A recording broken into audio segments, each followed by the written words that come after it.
Okay, so for my idiom, I'm doing, I picked, you can catch more flies with honey than vinegar, or you don't bite off more than you could chew. So I'm gonna do, you can catch more flies with honey than vinegar.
For my idiom, I chose, you can catch more flies with honey than you can with vinegar.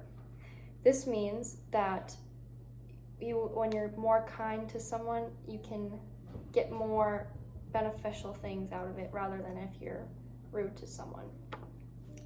In this speech, I will be sharing a historical example of this idiom, a personal example, and a hypothetical example of this idiom. The historical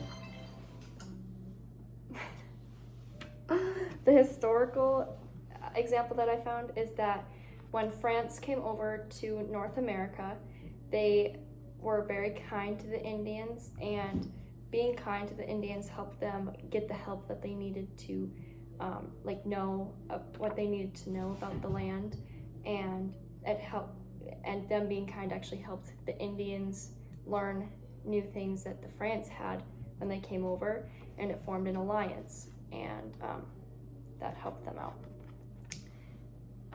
A personal experience is my niece is somewhat stubborn, and she likes to have things her way, and when she doesn't get her way, she can get kind of sad. But when you're kind to her, and when you ask her like what's wrong, and if you give her a hug and say we can go try something else, it's easier to make her happy again and not so sad, rather than if you're like, oh, just get over it. But then, and so it's easier just to be kind than to be, yeah. Hypothetical situation is when a teacher is kind, they are more likely to get more like homework done and to get more effort out of students, rather than teachers that are kind of crabby every day. And obviously teachers they have their bad days, but if teachers are kind to their students most of the time, then they'll get more work and effort from those students. In conclusion, you can catch more flies with honey than with vinegar. So when you're kind to people, you will get more beneficial things than if you are unkind. And I shared the historical example, a personal example, and a hypothetical example.